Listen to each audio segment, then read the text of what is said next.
Artinya Bapak Ibu kalau sudah bicara jangka pendek ini bertahan hidup ya bebas. Tapi di bagian jangka panjang kita mulai dari asumsi pulih kita kapan, kondisinya seperti apa. Lalu kita petakan ini Pak. Kuncinya biasanya ada di sini.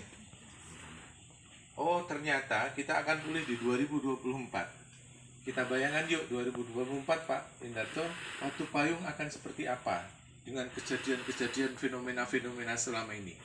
Oh waktu payung kita targetkan ke seperti ini. Oh sehingga kita butuh orang-orang seperti ini. Kita butuh misalnya infrastruktur seperti ini. Jadi punya rencana aksi kan Pak ya. Nah betul tadi Pak Yanto, Bapak Ibu, kalau misalnya rencana aksi ini ada di setiap desa, di setiap Kodarwis, banyak Pak yang mau masuk di dalam rencana aksi Bapak Ibu. Biasanya Bapak Ibu kan pengen orang bantu kami. Misalnya nih sederhana aja. Yang sering itu kalau kita bicara, kami butuh modal. Pertanyaannya, ketika dibalik biasanya jarang yang bisa jawab. Butuh modalnya berapa? Ya, ini satu, kuncinya satu. Bisakah kita langsung menjawab? Oh saya butuh 10 miliar. 10 miliar kan berasal dari sini Pak. Ya kan? Kita langsung bisa jawab, oh saya butuh 6.420.000 rupiah. Oh kan lebih jelas. Tapi kalau Bapak Ibu yang sering, kami butuh modal langsung dibalik. Butuh modalnya berapa? Sebagian besar nggak bisa jawab. Karena ya dikasihnya berapa. Nah, gitu kan. Nah itu mindset dirubah. Yang kedua, modal itu kalau dikasih untuk apa? Bapak Ibu di sini juga. Oh kita tadi sudah petakan, kita akan lakukan ini, butuh ini.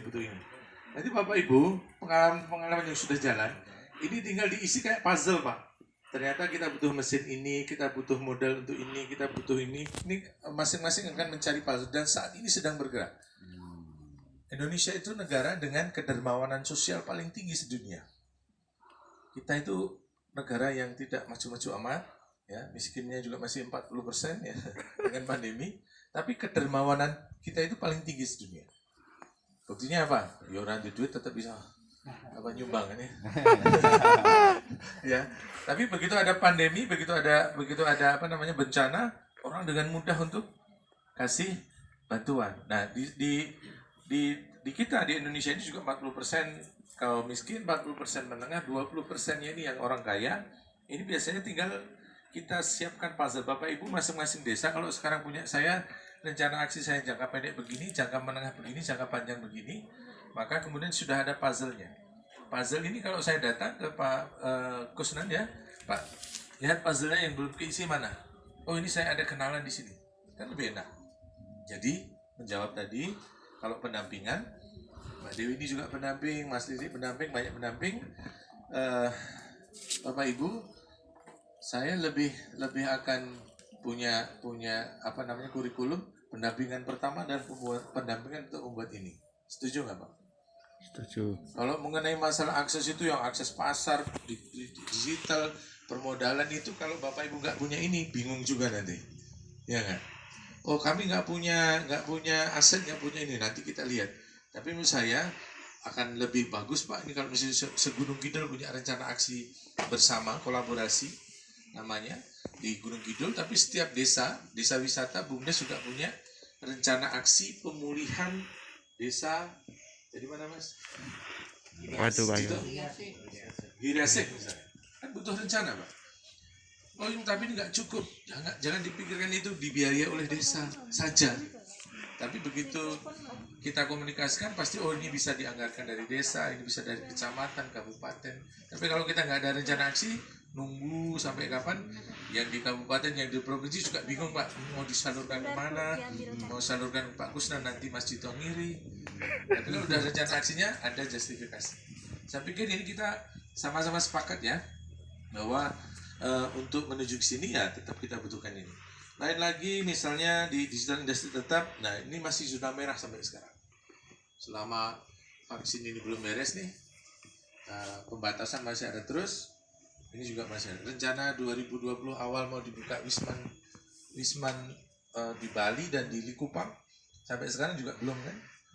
Kenapa? Karena Indonesia ini kecepatannya masih di bawah 50.000 per hari vaksin. Tapi ini terus dikembangkan dengan vaksin mandiri dan segala macam. Makanya munculnya di riset Bloomberg tadi ya kita ini selesai 10 tahun kalau dengan kecepatan 30.000. Waktu riset kemarin Indonesia masih diangkat 30.000 vaksin per hari. Ya, padahal risetnya Bloomberg itu 70.000 per hari asumsinya.